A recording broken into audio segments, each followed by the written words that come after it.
The moment Taylor collapsed did not feel like an accident, nor did it resemble the kind of fragile faintness that could be dismissed as exhaustion or stress, but rather something far more unsettling, a sudden and complete surrender of control that seemed to emerge from somewhere deep within her, as if her body had reached a threshold her mind could no longer manage. 1 second she was grounded in the quiet intimacy of her time with Deacon. The next she was slipping away from it, her vision narrowing, her awareness fragmenting, her body no longer responding to the steady rhythm she had spent years learning to maintain. The fall itself was almost silent, but the impact it created in Deacon's world was immediate and deafening, because it shattered the illusion of stability they had only just begun to believe in. For a man who had lived most of his life anticipating chaos, this should have felt familiar, but it did not, because this time the stakes were different. This time it was not his own past catching up with him, but the sudden vulnerability of someone he had allowed himself to love in a way that left him exposed. The hospital became a place of controlled urgency, its sterile environment masking the intensity of what was unfolding behind closed doors, where doctors spoke in careful, measured tones that conveyed seriousness without offering certainty. The initial tests did not provide clarity, but they suggested something far more complex than a simple medical episode, pointing toward neurological irregularities that could not be easily explained through physical examination alone. Words like trauma, history, underlying factors began to surface, each one carrying implications that extended beyond the present moment, hinting at connections between Taylor's condition and the emotional burdens she had carried for years, burdens she had learned to manage, to compartmentalize, to live with, but perhaps never fully resolve. For someone like Taylor, whose life had been defined by her ability to understand and navigate psychological complexity, the idea that her own mind might now be working against her, manifesting in ways she could not control, introduced a layer of vulnerability that was both deeply personal and profoundly destabilizing. Deacon remained at her side, his presence constant even as his understanding of the situation remained incomplete, his instinct to protect clashing with the reality that there was nothing tangible he could fight, no clear enemy he could confront. He watched as specialists moved in and out, as machines monitored what could not be seen, as conversations took place just beyond his reach, filled with terminology that seemed to create distance rather than clarity. His frustration was not explosive, but contained, a tightening of emotion that grew heavier with each passing hour, because he was forced into a position he did not know how to navigate, one where action was replaced by waiting, where control was replaced by uncertainty. And beneath that frustration, there was fear, not just of losing Taylor, but of returning to a reality where hope had once again been stripped away before it could fully take root. It was within this environment, where vulnerability and uncertainty had created the perfect conditions for interference, that Sheila began to move, not as an outsider forcing her way in, but as someone who understood how to blend into the spaces where attention was divided and trust was assumed. Her entry into the hospital was not dramatic, but deliberate, her presence shaped by a careful construction of identity that allowed her to exist within the system without raising suspicion. Disguised as a member of the medical staff, she navigated the corridors with a familiarity that came not from experience, but from observation, from a calculated understanding of how institutions functioned, where they were strongest, and more importantly, where they were weakest. To Sheila, this was not merely an opportunity, but a culmination, a moment where patience and planning aligned to create a situation she could exploit with precision. Taylor's condition, already uncertain, already fragile, provided the perfect cover for manipulation, because any deterioration could be attributed to natural progression, to complications that were difficult to predict or control. The act itself, the substitution of medication, was executed with a calm that spoke to her confidence, to her belief that she was not crossing a line, but fulfilling a necessity, removing an obstacle that stood between her and the life she believed she deserved. There was no hesitation, no internal conflict, only a focused intent that made her actions all the more dangerous, because they were not driven by impulse, but by conviction. As Taylor's condition began to worsen, the change was subtle at first, a slight delay in response, a fluctuation in vital signs that could be explained away as part of the ongoing evaluation. But over time, those fluctuations became more pronounced, more difficult to ignore, as symptoms intensified in ways that did not align with the initial diagnosis. The medical team, trained to identify patterns, began to question the trajectory, to reconsider their assumptions, but even then, the possibility of deliberate interference remained distant, overshadowed by the complexity of Taylor's case. For Deacon, however, the shift was felt more instinctively, less as a clinical anomaly and more as a growing sense that something was wrong, something that could not be fully explained by the information he was being given. This instinct did not immediately translate into action, because it lacked form, lacked evidence, but it created a tension within him that refused to settle, a quiet but persistent awareness that he was missing something, that the situation was not unfolding in the way it should. He began to observe more closely, to question more directly, not out of distrust, but out of necessity, because the alternative was to accept a reality that felt increasingly unstable. His past, once a source of regret, now became an unexpected asset, because it had taught him to recognize patterns of manipulation, to identify the subtle signs of interference that others might overlook. Meanwhile, Sheila remained in the background, her satisfaction growing not from immediate results, but from the gradual nature of the decline, from the knowledge that she was controlling the pace, shaping the outcome without drawing attention to herself. To her, this was not simply about removing Taylor, but about proving something deeper, that she understood Deacon in a way no one else did, that she was willing to act in ways others would not, to do what was necessary to secure her place in his life. She believed that when Taylor was gone, when the stability she represented was removed, Deacon would return to what was familiar, to the chaos he had always navigated, and in that chaos, she would be waiting. But as the situation escalated, as Taylor's condition moved from concerning to critical, the balance began to shift because the medical team could no longer ignore the inconsistencies, the deviations that suggested something external rather than internal. Investigations were initiated, protocols reviewed, and within that process, the possibility of interference began to emerge, not as a certainty, but as a question that demanded an answer. For Deacon, this development brought a different kind of fear, one that transformed his uncertainty into urgency, because it suggested that Taylor's condition was not simply a matter of health, but of intent, that someone had chosen to act against her, to exploit her vulnerability in a way that extended beyond accident or misfortune. The race against time that followed was not defined by a single moment of action, but by a series of decisions made under pressure, each one carrying the weight of what could be lost if it was wrong.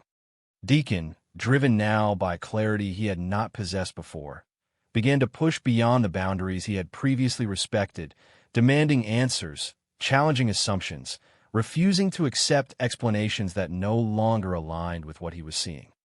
His desperation was no longer passive, but active, shaping his behavior in ways that drew attention, that forced others to reconsider the situation with the same urgency he felt.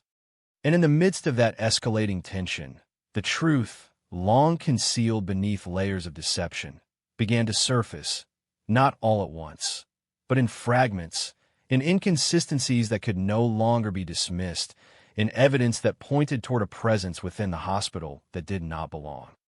Sheila's control, once absolute, began to falter, not because she had made a mistake, but because the system she had infiltrated was beginning to respond, to adapt, to close the gap she had exploited. The window she had created was narrowing, and with it, the certainty she had once felt. For Taylor, suspended between awareness and unconsciousness, the battle was both internal and external, her body struggling to respond to conflicting signals, her mind navigating the fragmented echoes of past trauma even as it was subjected to new and unseen interference.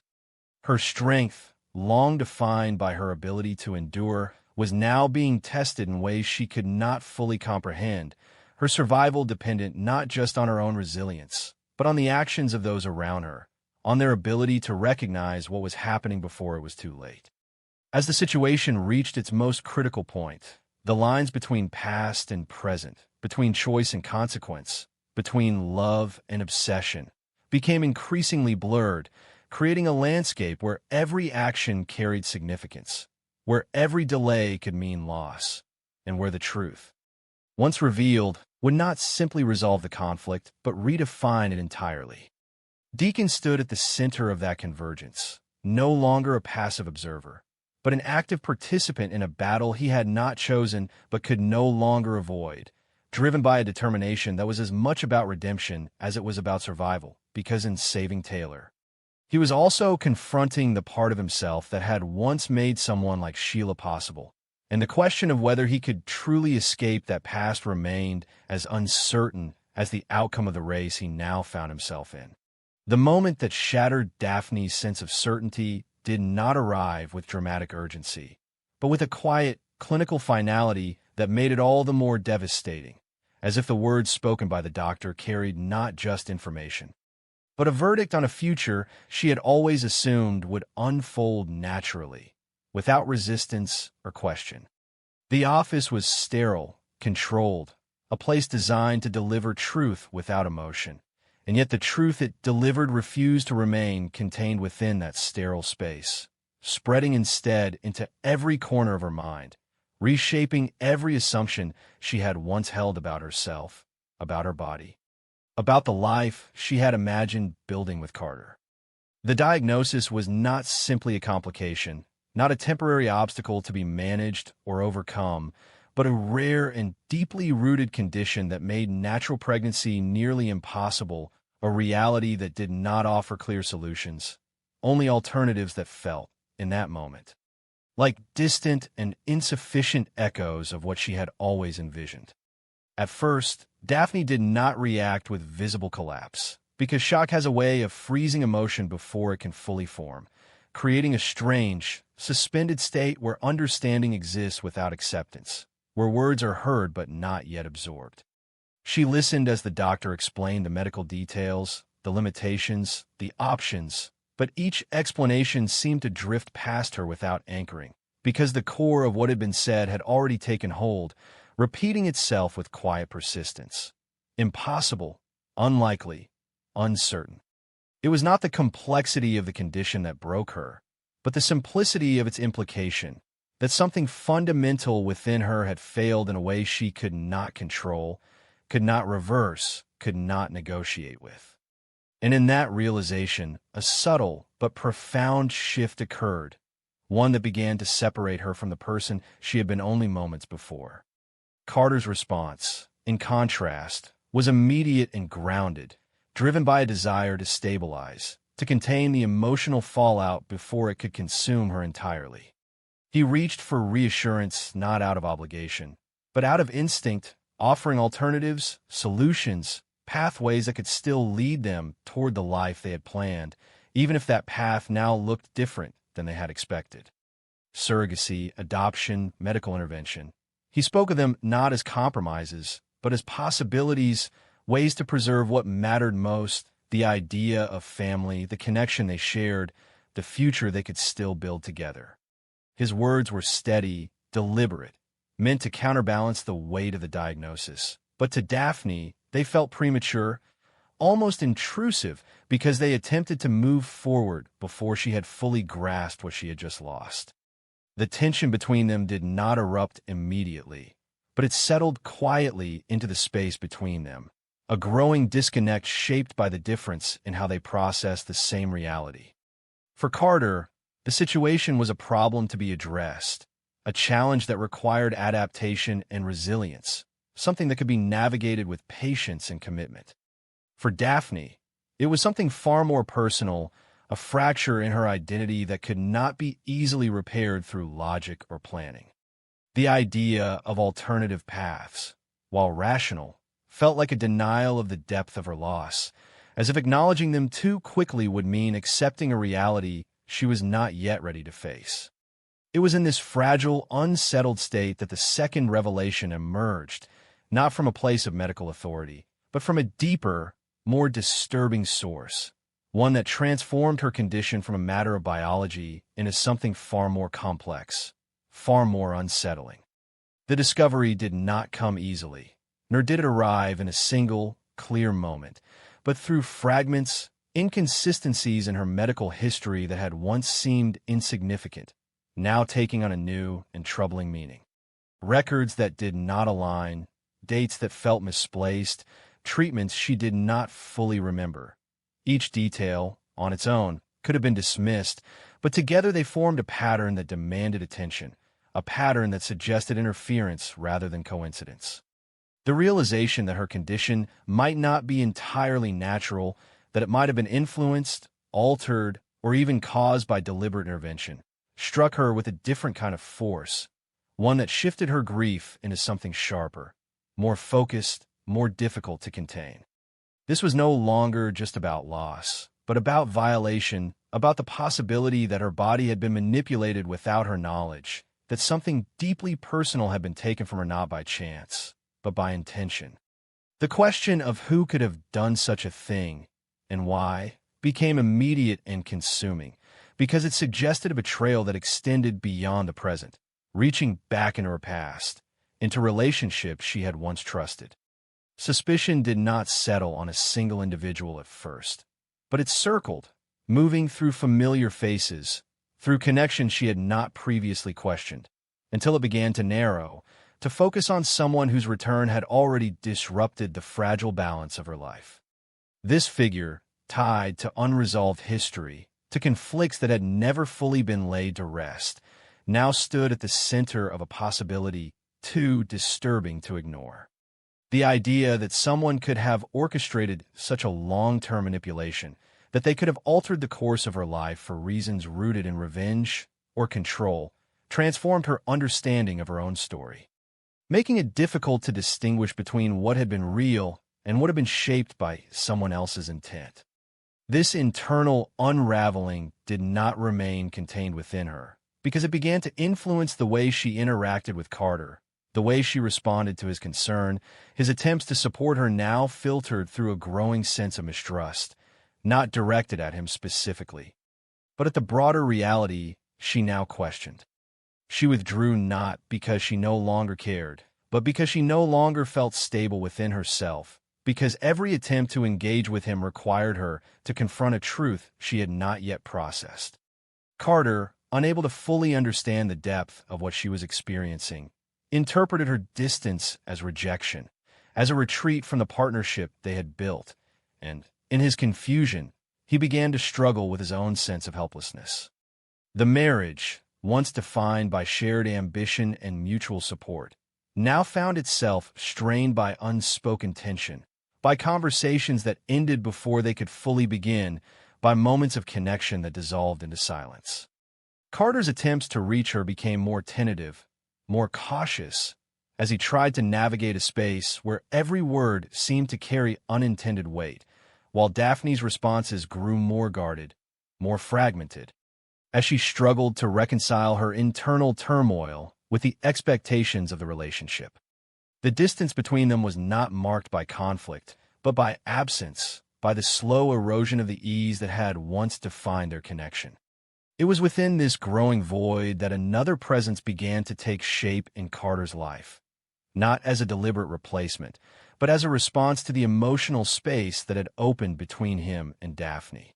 This woman, attentive in ways that felt immediate and uncomplicated, offered him something he had not realized he was missing, a sense of being understood without explanation, of being seen without the need to navigate the complexity that now defined his relationship with Daphne. Their connection was not initially romantic, but it carried the potential to become so, because it existed in contrast to the uncertainty he faced at home, providing a clarity that felt both comforting and dangerous.